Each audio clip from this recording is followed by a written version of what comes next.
How do I sell my house fast? If you need to sell your house fast, any of these options can help speed up the process. Even in a hot market where, for sale, signs don't last long, you might need to be sure your house will sell quickly. There are several approaches you can take to sell your house fast.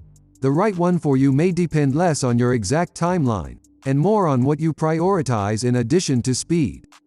Here are 4 ways to accelerate the home selling process.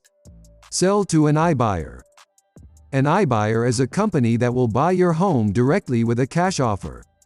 The I isn't just to sound like an Apple product, it stands for instant. With most iBuyers, you fill out an online form, upload some photos of your home, and receive an offer within days.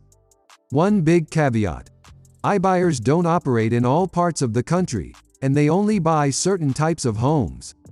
Usually, when you enter your address, an iBuyer site will immediately tell you whether your place is eligible. iBuyers let you choose your closing date. This can be helpful if you're simultaneously buying and selling, but it also allows you to go for speed. Without a mortgage involved, you may be able to close with an iBuyer in as little as 7 to 10 days. Minimum time to close depends on the iBuyer, your location, and details of the home sale. You'll also have to pay a service fee to the iBuyer, which generally ranges from 5% to 12% of the total offer value. The cost of any repairs the iBuyer has to do will also be deducted from the final amount that you receive. The downside of selling to an iBuyer? Since you're getting just the iBuyer's offer, you don't know how much you might have received for your home on the open market. But if moving as quickly as possible is your priority, you may be willing to trade potentially higher profits in favor of a predictable timeline. Find a top-notch listing agent. Want to close quickly, but also looking to maximize profit from your home sale? A top-shelf listing agent may be your best bet. They'll help accurately price your home, stage scroll-stopping photos, write a killer listing description, and be your advocate when it's time to evaluate offers and negotiate. A seller's real estate agent could cost you a pretty penny, since real estate agent commissions can vary. You'll generally expect to pay about 6% of the total home sale price in commissions, split between the buyer's agent and your listing agent. However, an experienced agent may cost more, say an 8% commission, with the buyer's agent receiving 3% and the listing agent 5%. It's something you'll want to ask about when you're interviewing potential listing agents. Go the FSBO route. Selling your home without a listing agent, more commonly known as for sale by owner, might help you make a faster sale.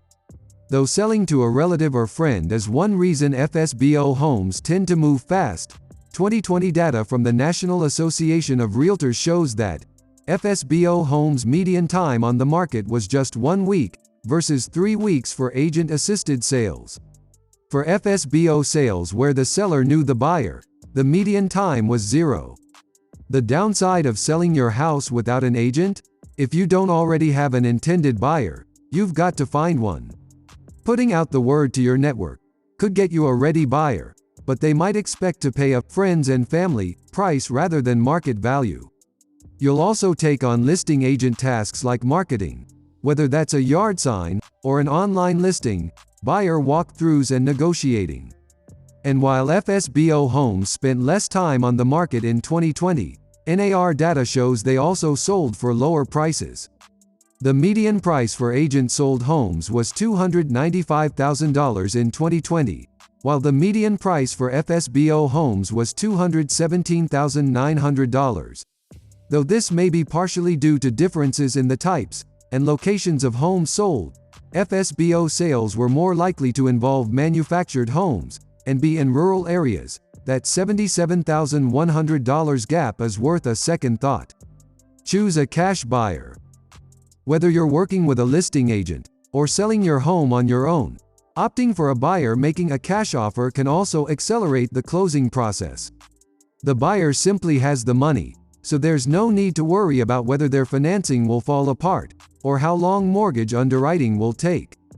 In April 2021, the time to close a mortgage averaged 49 days, according to data from ICE Mortgage Technology. Some steps of closing, like the title search, should still happen. But taking buyer financing out of the equation can dramatically drop the time it takes to close a home sale. With a cash offer in hand, you could be ready to close in as little as 2 weeks. On the other hand, cash buyers who aren't iBuyers, in other words, regular people, can be pushy. Thinking cash is king, they may also try to lowball you. Then again, if selling your house fast is your bottom line, you may be willing to leave some money on the table for the convenience of a mortgage-free transaction. More tips to sell your house fast. No matter who you choose to sell to or how you end up selling your house, before it's time to sell, you can also take some basic steps that allow you to hit the ground running. Do a deep cleaning. You don't necessarily need professional home staging. Just a thorough cleaning and some decisive decluttering can work wonders. Removing personal items makes it easier for buyers to envision the home as theirs, and can also help avert potential discrimination. Cutting back on clutter. Even storing a piece of furniture or two in a friend's garage can help a small home appear larger. Spruce up the exterior. These days, curb appeal means having a facade that'll make a buyer click on your listing, not just how your home looks from the street. And since many online listings open with an exterior shot, these are arguably the same thing. Pressure washing your siding, trimming and weeding any unruly landscaping, and freshening up decor details can all make a difference. If you're selling to an iBuyer, taking care of small repairs may help reduce what you're charged from their assessment. Create demand. A coming soon period, where your property appears on the multiple listing service, but isn't yet shown to buyers, could help you gather offers more quickly when your house officially hits the market. It's not the same thing as a pocket listing, which is when a property is for sale but kept off the MLS. The coming soon period generally lasts no more than 30 days, and when it wraps up, you'll hopefully have buyers eager to see your place in person and make an offer.